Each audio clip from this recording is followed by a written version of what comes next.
Alright, so I think I've decided what I want to do here. I played around with it a little bit, and it looks like 1 inch dropping back is going to be the best bet.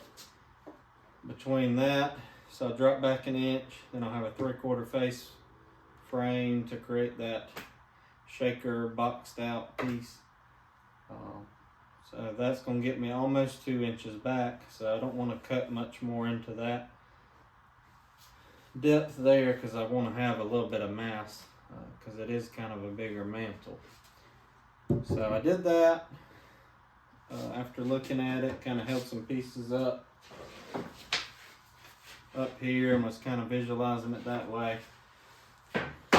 So I'm good with that, 1 inch. The next thing I did is went back to my drawing board. I'm calling it the drawing board because it's the board that I drew on, the piece of MDF where I laid it all out. I like the idea of doing that because being able to see it full scale, I kind of changed some measurements around doing that. But I was also able to go back to that and just real quick measure that, and I knew what this exact width is going to be. So that's worked out real good. Maybe something I incorporate going forward, especially on these projects. I've never built a mantle before, so being able to visualize it, but also I could see that being handy. So taking that board to a customer, would do it on something less expensive, like a piece of 1/4 inch plywood or something. But I happen to have extra that I'm not using quite yet.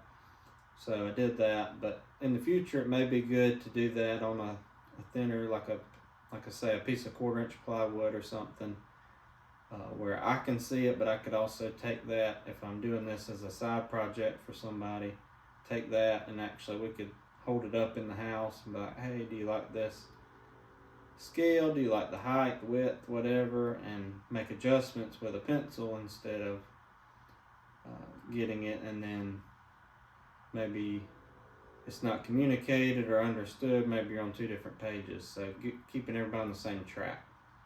So I think I'm ready to do that. I'm going to start ripping these pieces next and getting them glued and nailed up. And that's probably going to be it for today. And then we'll jump back on it later. We'll start doing some of the final details, capping off the top, running the crown molding around, and might be ready for primer after that, because some of the other details I'm not going to 100% assemble it here in the garage, because I want to be able to put some blocking inside and nail it or screw it to that and really get it good and secured in the home. So let's get those pieces cut.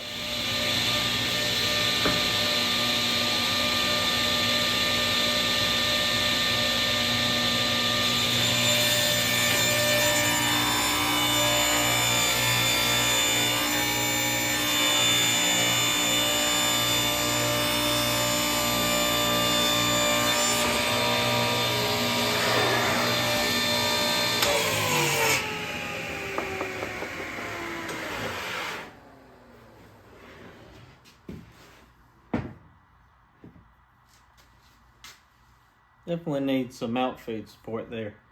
That may be a future project. Didn't make it back out this morning, but mid-afternoon now. I'm gonna get back out here.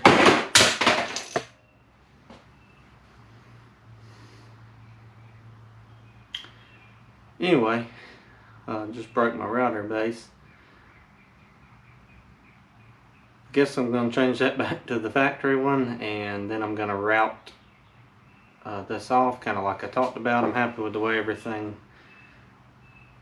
that I glued up last night dried, so probably just be a little time lapse of that. I'm going to route it real quick and then probably ready for assembly. So that's what I did when I knocked it off. I feel like I'm always knocking stuff over in here. Well, that's why I got to get this shop organized. This was a cheap Amazon deal anyway.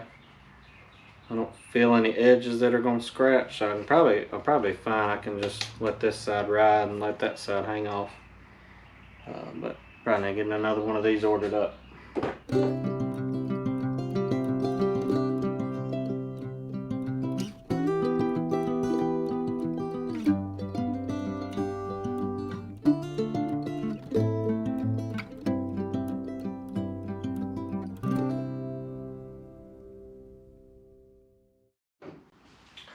all sanded, all looks good. I know this probably isn't a good idea, but I'm gonna do it anyway. I'm gonna try to do it standing up in position. I've measured down what I know where the bottom needs to rest, and then the back I'll just have to flush it up, and I'll probably check the reveal coming up the front to make sure it's even, because there's not anything. The back is sunk in because I just used scrap pieces for the sides. So as long as the bottom flushes up here and then I'm straight, even reveal on the front, it should be good. What I really should do is probably lay a sheet of MDF or plywood or something out on sawhorses and assemble it there, but that's a lot of work, and so I'm hoping this will work out good. So let's try it out. Also, I'll be glad when pollen's done. Also, MDF dust is not great.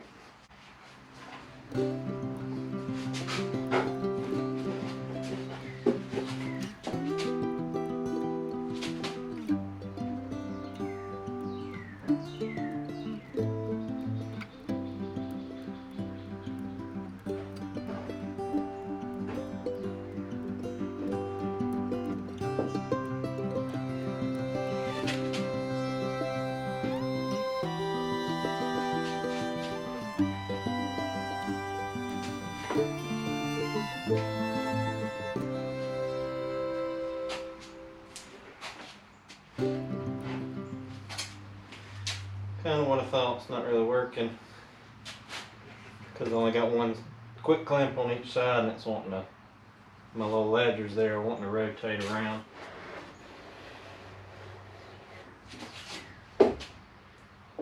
So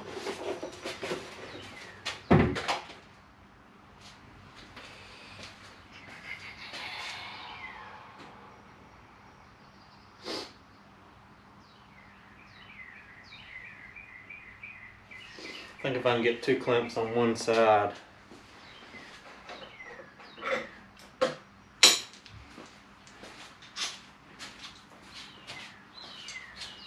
think that will be the trick.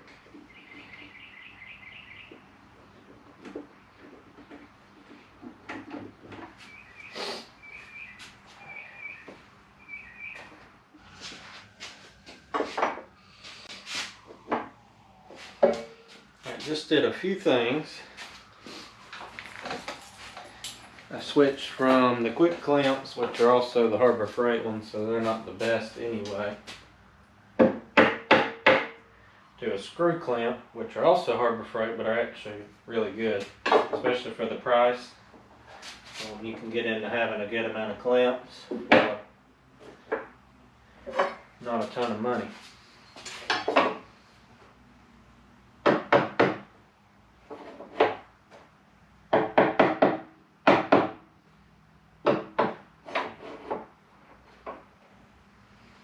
Now what I'm doing, I made sure they're square because they can move as I was clamping.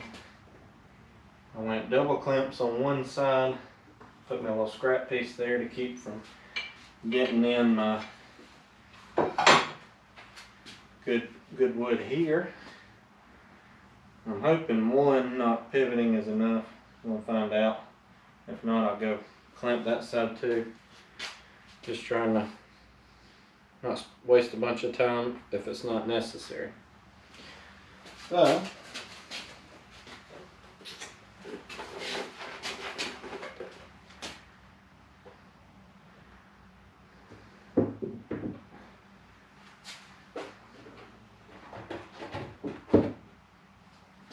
also pushed them apart further to give myself a little room to work.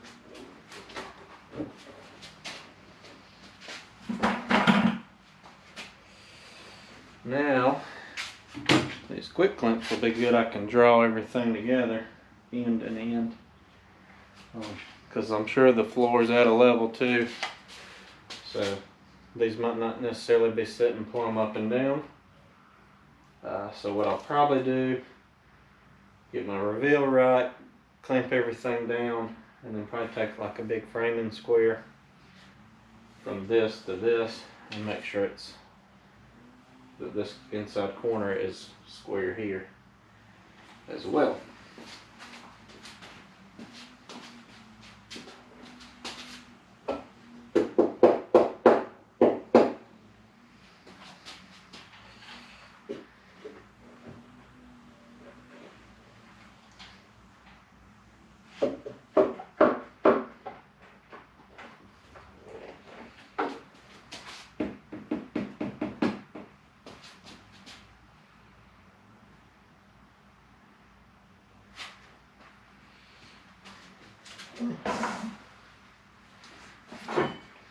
Didn't blend this out too good, putting it right way back here. What are you gonna do? This side, I think if I trade this for a regular clamp, I can get it tight too.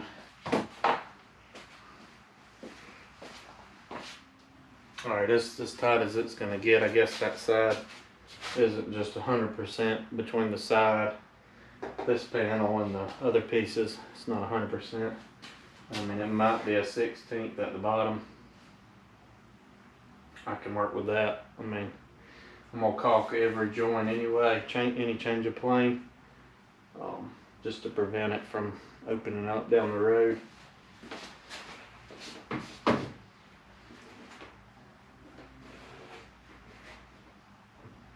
But I am happy with it. Inch.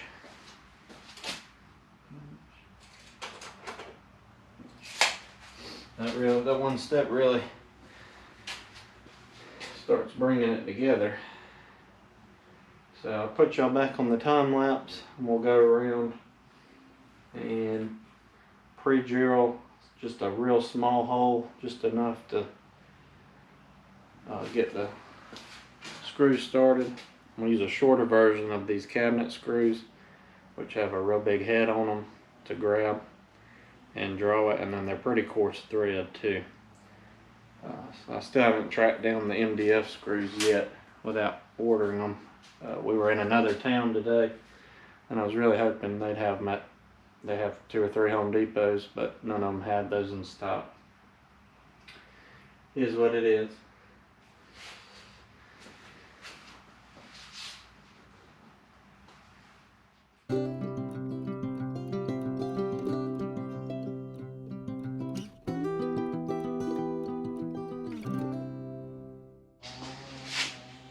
Alright, messed up. Well, I didn't mess up, I won't say, but I did something, I skipped a step. I didn't put any glue in between those pieces, and that's something I was wanting to do because I don't feel super confident about the screws holding.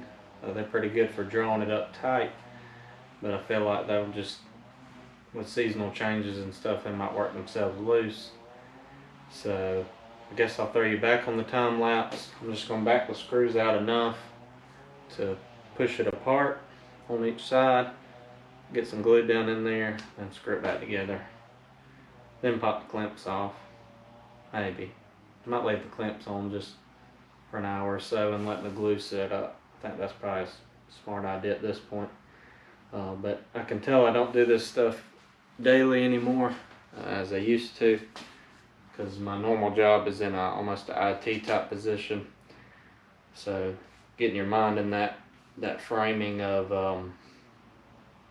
doing this kind of work, I'm catching it. Luckily I'm catching these mistakes as I go, but it's better to not make them in the first place. But anyway.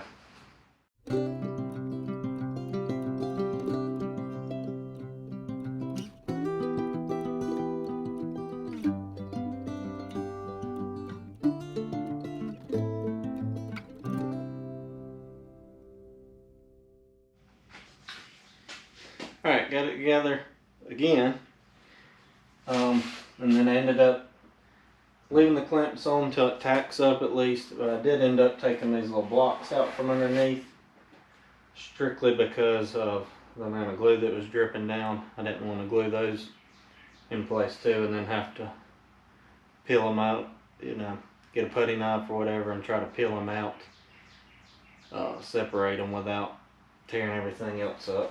So I guess the next thing I need to do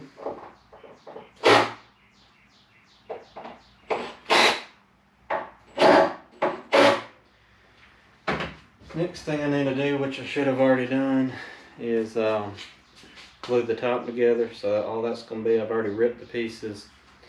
I'm going to cut them to the approximate length, probably leave an inch of extra, and then glue them together. And then I'll trim them again. I'll rip them again on both sides, or probably run the track saw down one side, get me a nice straight edge, then run it through the table saw, parallel edge, and then cut both ends. I'm still going to leave it long until install, because I'm concerned if I just measured it just a hair off, because I'm trying to nail flush with the corners of the fireplace where the drywall turns back. So, even if it's a little bit bowed out or something, if it's, if I didn't measure the width in the exact place, it could be an 1/8 or 1/4 inch different in a different position vertically. So I'm gonna leave it long, paint it, and then I'll trim one edge on site and then just touch up the paint and match. I think that's gonna be my best bet. So I guess next step, like I say, I'll be gluing those up, getting them close to size, gluing them up. And then tomorrow or whenever, I can flip this upside down, put the top on, and I'm gonna run this profile of crown molding, something just kind of a beaded look, but I'm gonna run that all the way around and probably go and install it. And I may put me some little blocks up here just to make it strong during transport. I also think I'm gonna cut me a piece down here at the very bottom, because I'm gonna have base wrap around. So I think I'm gonna cut me a piece to this length, and either screw it in from the inside or put some Kreg pocket holes and screw it in just for transport to keep those legs here from flopping around. And then I can take it off, and then you'll never see the screw holes because the base will cover it up. So I think that's a little bit of a cheap insurance on this project, because I'd hate to fumble it at this point. Since the last clip, I went and ate dinner and did some different things. So I'm back out here, and it's turning out to be another late night. 11:11 now. So if you're superstitious, you can make a wish. But all I did is I ripped these pieces initially day one, left myself some wiggle room on the width, so if I decide to narrow it up, which looks like I'm going to, I can do that. And then I gave myself 1.5 inches of extra length here when I just chopped them down. And like I say, I'm going to cut them again, I believe, on site. I think that's the safest thing to do. When you do built-in type stuff, a little bit being off when you put it in there, that's gonna, it's hard to hide it. It's hard to go back and hide it later, and then little discrepancies may start casting doubt on the quality of the rest of the job. So that being said, we'll get these glued together here tonight, and I think I'm gonna call it a night as soon as I can get that done. So all I'm gonna do is throw a ton of glue on here. I think it's gonna be in my best interest, at least on one side. I think I'll put a scrap piece down like that, because these clamps, these screw type clamps, make little circle indentions in the MDF. So I think I'm gonna do that. That might be my leading edge. Like I'm gonna cut some of it off, but I don't know how, I'd hate to do that and then not end up cutting enough off to get rid of that. The back side won't matter as much. Well, yeah, because I think I'll be cutting plenty off on the other side. So as long as I got one good edge. If I got enough scrap, I'll do it on both either way. I'm just kind of thinking and talking at the same time now. So,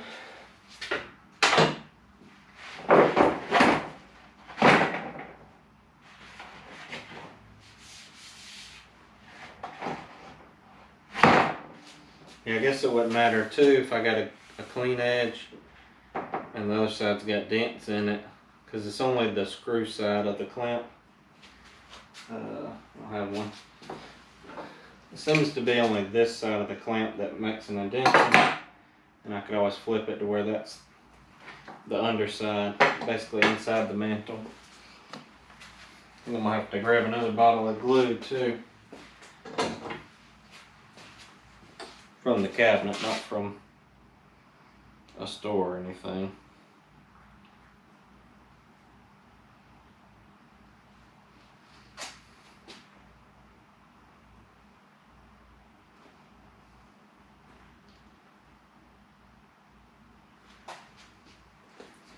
This would be a great opportunity to have a vacuum bag system. Oop.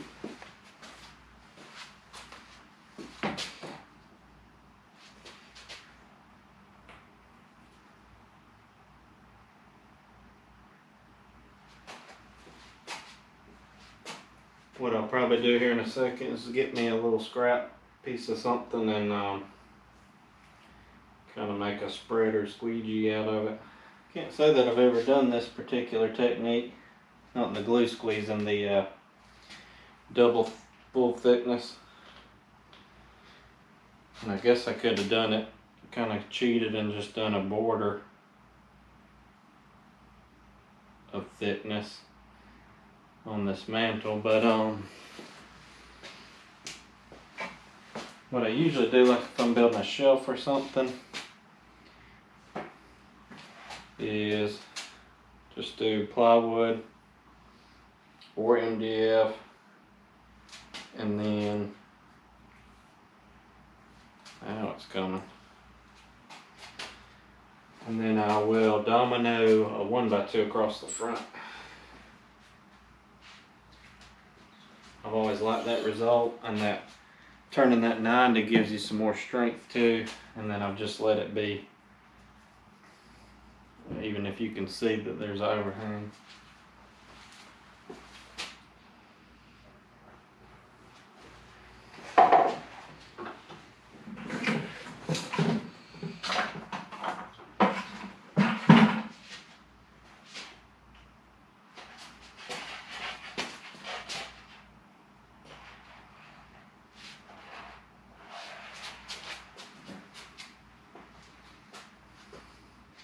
I'd have done too much.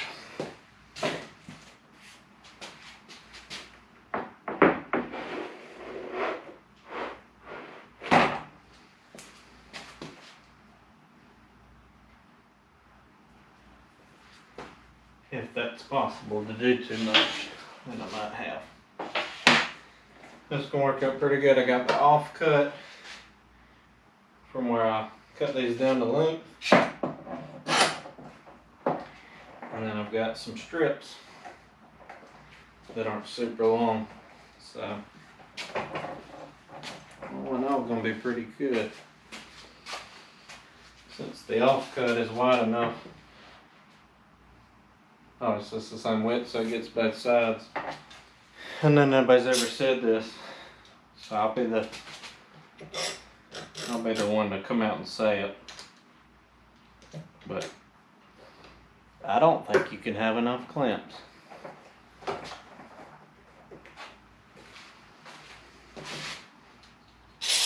Or maybe you could say, like, you can't have too many clamps. Like it. Not too concerned with squeeze out, since I'm gonna cut every side at least a little bit. I'm more just don't want it everywhere. all over my work surfaces and floor. I'd rather it not be covered in glue if I can help it. I need like 2 more. How about that? These are red, I don't think these are Bessie clamps. I think they're just knockoffs.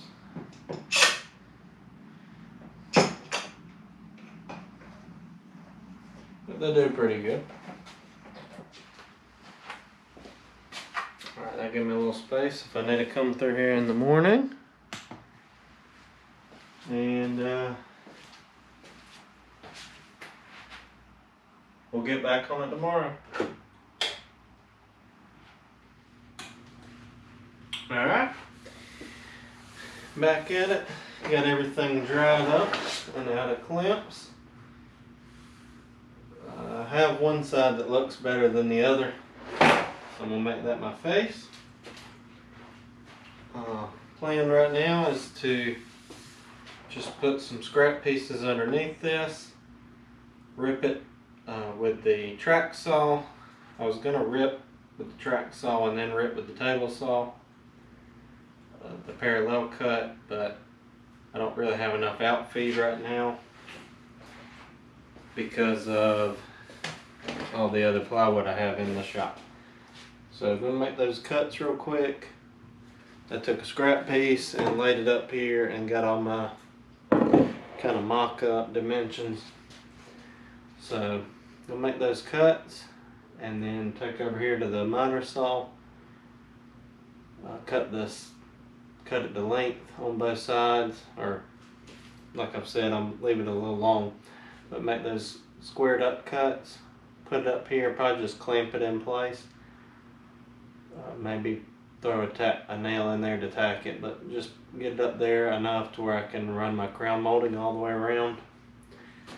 And after that, pretty much filling in nail holes and be ready for primer. So getting real close.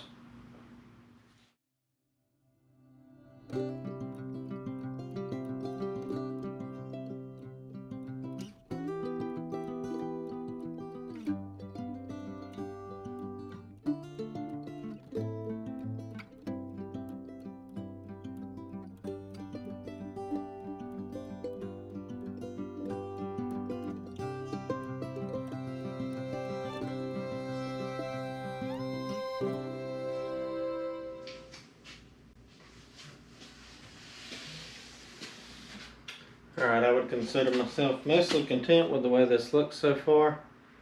So I'm going to put you on one more time lapse. I'm hoping maybe I can get to a point where I get beyond some time lapses here pretty soon. But some of this is just monotonous work. So what I'm going to be doing now is the crown molding. I cut crown in position upside down. It's a technique I use. I found that to be the most effective. So probably what I'll do, I already know my measurement, but if I didn't, what I would figure out is put a scrap piece in place, figure out how far down it needs to come or how far out it needs to come, put a line on the miter saw when it's upside down, so either how far up the back fence it needs to be or how far out on the base it needs to be, which would be here. Put me a line, then I can set my crown in place, get it, rotate it, roll it around, whatever, till I get to that line. And then all you're doing is making 45s. So I'm going to do that, and I'll kind of pin it as I go, and then I may come back with some bigger nails once I get all the pieces in place, because I want to be able to fudge them if I need to. So that's the plan so far, and then may get it all said and done and put some blocking in behind the crown. Still trying to decide whether to put the top on now or later on install. I know that was the plan, and to cut it to length on site, and I still could do that. I could just leave it long on both ends, and I'll just have to trim both ends. But thinking about it, being able to attach this down, because I wanted to be able to get inside the mantle to install it, put my blocking in there and nail it and not have a bunch of exposed screws. But figuring out how to attach this in a good way is something I'm kind of struggling to figure out. Also, I think I got a lot of force that will be applied to these joints here. I'm thinking putting this on now will really kind of beef the whole thing up, especially for transport and all that. So I got time to think about it. Basically until I load it up in the truck, I could still make that decision. So gonna kind of sleep on that, but gonna put you on time lapse for now and start doing this crown molding.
Pretty happy with that. So I glued it and just put pin nails in it for now. May put some bigger nails in there tomorrow. It's getting pretty late, per usual. 11:25 at night. Anyway, I might go through tonight and put some filler in all these nail holes. Won't drag y'all through having to see that, but it may be something I do, and that way I'll pretty much lack sanding and then be good to go for primer. But thanks for following along so far with this project. From what I filmed and the length of clips, this has probably been a longer video, so if you've stuck with me through it, I appreciate that. And won't be long, I'll be jumping on the built-ins, building some cabinet boxes, countertop, just MDF countertop, and then some thick shelving above it, and then we'll be ready to install. So fill in the nail holes, get it primed. I gotta figure out what color. We were kind of going back and forth between white, I usually do like Sherwin-Williams, no tint at all, just pure white. It's not called pure white because that might be a color too, but it's just paint off the shelf, I guess is what it is, without anything in it. So going back and forth between the white or matching some other cabinets in the house, some kitchen cabinets. If that's the case, probably have to get a door. I told them I'd probably take a door off their kitchen and get it matched up at the paint store. So thanks for riding with me again another late evening, and we'll see you later.